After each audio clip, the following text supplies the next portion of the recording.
নমস্কার বন্ধুরা, পিঙ্কি ভিলেজ কিচেনে আপনাদের সবাইকে জানাই অনেকখানি স্বাগত। বন্ধুরা, এখন তো গরমকাল, আর গ্রীষ্মকাল মানেই কিন্তু আমাদের নিম বেগুন খেতে ভীষণ ভাবে মন চায়। আমরা গ্রামের ভাষায় নিম কুড়ির ঘন্ট বলে থাকি, আবার অনেকে আবার নিম বেগুন বলে থাকে। এটা কিন্তু খেতে ভীষণ ভালো লাগে। এই গরমকালের সময় খোস পেঁচড়া ইত্যাদি কিন্তু প্রচুর ভাবে গায়ে অ্যালার্জি বেরোয়। তার জন্য এইভাবে নিম কুড়ির ঘন্ট বানিয়ে খেলে ভীষণ ভালো লাগে এবং শরীরে ভীষণভাবে উপকারিতা হয়। তাহলে বন্ধুরা দেখুন কিভাবে আমি এই নিম বেগুনের রেসিপি আপনাদের সঙ্গে শেয়ার করছি। তো বন্ধুরা দেখো, এখানে আমি নিয়েছি সজনে ডাঁটা, আলু নিয়েছি, বেগুন নিয়েছি, আর নিয়েছি মাছ, এটা চায়না পুঁটি মাছ, আর নিয়েছি নিম কুড়ি। এখন বসন্তকালে পুরো পাতাগুলো ঝরে আমাদের গ্রামের দিকে নিম গাছে এভাবে নতুন ছোট কচি পাতা আর নিম ফুল বেরিয়েছে। এগুলো দিয়ে যদি ঘন্ট বানানো যায় ভীষণ ভাবে ভালো লাগে খেতে। প্রথমে বন্ধুরা দেখুন, আমি কিন্তু এই নিম ফুল আর নিম পুড়িগুলো এভাবে চুছে নিচ্ছি। এইভাবে কিন্তু চুছে নিতে হবে, এইভাবে চুছে নিচ্ছি। আর এই যে বড় পাতাগুলো, এই পাতাগুলো নেব না, তো আমি এরকম করে নরম পাতাগুলো নিয়ে নিচ্ছি। এই যে দেখুন, একদম কচি এই পাতাটা। এইভাবে ভালো করে কিন্তু এগুলোকে আমি ধুয়ে নিচ্ছি। এবার জল থেকে ছেঁকে এই প্লেটের মধ্যে তুলে নেব। এবার আমি এই বেগুন, সজনে ডাঁটা আর আলুগুলোকে কেটে নেব। বেগুনগুলো এইভাবে ছোট করে এরকম করে পিস করে কেটে নিলাম।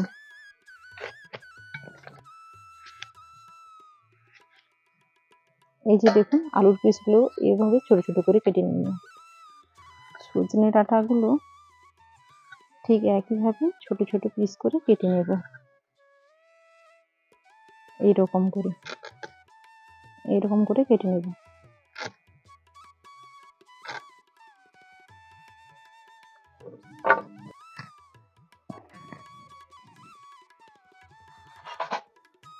এবার কড়ার মধ্যে দিয়ে দিচ্ছি সর্ষের তেল। মাছের মধ্যে লবণ হলুদ মাখিয়ে নিয়েছিলাম, মাছটাকে ভেজে নিচ্ছি।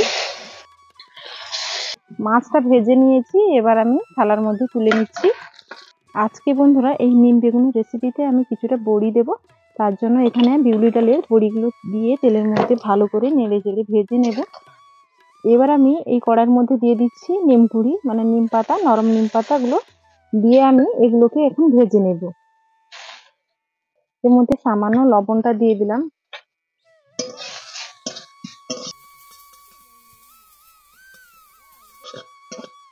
এই যে দেখুন, নেড়ে চেড়ে বেশ সুন্দর করে কিন্তু এগুলো ভেজে নিয়েছি। আর এই নিম কুড়িগুলো এইভাবে কিন্তু বন্ধুরা ভেজে নিতে হয়। ভেজে নিয়ে এইভাবে রান্না করলে খেতে আরো বেশি ভালো লাগে। এবার কড়ার মধ্যে আরো সামান্য পরিমাণে দিয়ে দিলাম সর্ষের তেল। এবার এর মধ্যে দিয়ে দেব বেগুন। এর মধ্যে এখন দিয়ে দিচ্ছি লবণ, সামান্য হলুদ গুঁড়ো। এবার নেড়ে ছেড়ে বেগুনগুলো বেশ ভালো করে ভেজে নেব। এভাবে নেড়ে চেড়ে কিন্তু ভেজে নিয়েছি। এবার রান্নার জন্য কড়ার মধ্যে পরিমাণ মতো দিয়ে দিচ্ছি সর্ষের তেল। এবার ফোড়নে দিয়ে দিচ্ছি একটা শুকনো লঙ্কা, দুটো তেজপাতা কেটে, হাফ চামচ গোটা জিরে, আর নিয়েছি 1 চামচ 5 ফোড়ন। ফোড়নের সুন্দর একটা গন্ধ বেরিয়েছে। এই পর্যায়ে এখানে আমি দিয়ে দেব পেঁয়াজ কুচি। পরিমাণ মতো দিয়ে দিলাম পেঁয়াজ কুচি, আর দিয়ে দিচ্ছি দুটো টমেটো কুচি মিডিয়াম সাইজের। এবার বন্ধুরা, যে মাছটা কিন্তু আমি এখানে ভেজে নিয়েছিলাম, সেই মাছটাকে কিন্তু এইভাবে আমি ছাড়িয়ে নেব। এভাবে ছাড়িয়ে নিলে কি হবে, মাছের মধ্যে যে কাঁটা আছে এটা নিম বেগুনের মধ্যে যাবে না। পেঁয়াজ আর টমেটো বেশ ভালো করে কিন্তু আমি এখানে কষিয়ে নিয়েছি। এবার আমি এর মধ্যে দিয়ে দেব থেঁতো করা রসুন। আর বন্ধুরা, আজকে এই মশলাপাতি কোনো রকম মাপ বললাম না, সবজির পরিমাণ অনুযায়ী আমি কিন্তু নিয়েছি। আর দিয়ে দিচ্ছি আদা বাটা। এখানে থেঁতো করা রসুনটা দিলে এই নিম বেগুনের রেসিপিতে খেতে ভীষণ ভালো লাগে।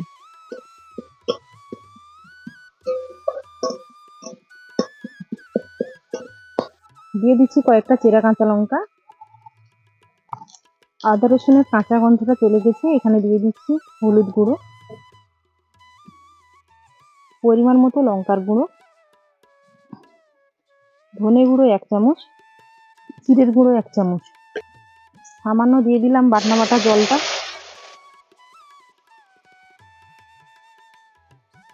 এবার নেড়ে চেড়ে একসঙ্গে ভালো করে কষিয়ে নেব। বেশ ভালো করে আমি কিন্তু এখানে কষিয়ে নিয়েছি। এবার এখানে যে মাছটা আমি কাঁটা ছাড়িয়ে রেখেছিলাম, এবার সেই মাছটা দিয়ে দিলাম আর মাছের মাথাটাও দিয়ে দিচ্ছি। আর সরু কাঁটাগুলো সেগুলো আমি বাদ দিয়ে দিয়েছি, খাওয়ার সময় মুখে লাগবে। এবার ভালো করে কষিয়ে নেব।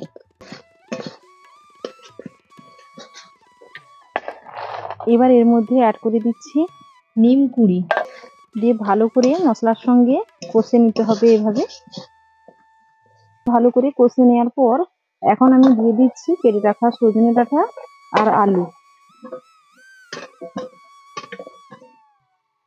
এবার এর মধ্যে দিয়ে দিচ্ছি পরিমাণ মতো লবণ। সজনে ডাঁটার আলুটাকে বেশ সুন্দর করে নেড়ে চেড়ে কষে নেব। দেখুন বেশ সুন্দরভাবে নেড়ে চেড়ে কিন্তু আমি কষে নিয়েছি। এবার এর মধ্যে এখন দিয়ে দেব পরিমাণ মতো জল। সজনে ডাঁটার আলুটাকে সেদ্ধ হতে দেব। আর এর মধ্যে এখন স্বাদ মতো 1 চামচ মতো চিনি দিয়ে দিলাম। যদি আপনাদের কাছে তেঁতুল রেসিপিতে চিনি দিয়ে খেতে ভালো লাগে দেবেন, আর না ভালো লাগলে দেবেন না। বেশ কিছুক্ষণ আমি ফুটিয়ে নিয়েছি, এবার ঢাকনাটা খুলে নিচ্ছি।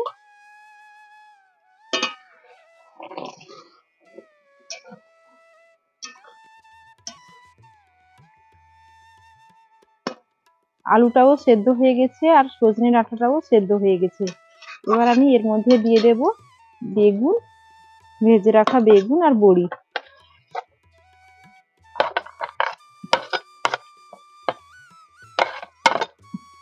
প্রথমে বেগুন দিয়ে ভালো করে নেড়ে চেড়ে মিশিয়ে নেব।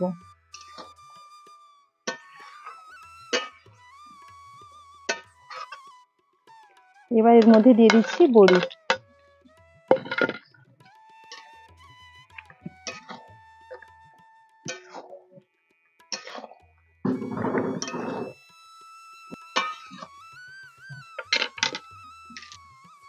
এবার উপর থেকে দিয়ে দিলাম 1/2 চামচ গরম মশলার গুঁড়ো।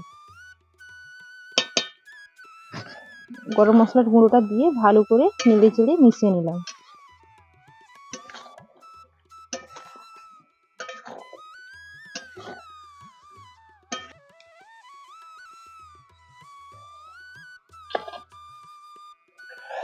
এবার দেখুন বন্ধুরা, কতটা সুন্দরভাবে তৈরি হয়ে গেল আমাদের নিম বেগুনের রেসিপি।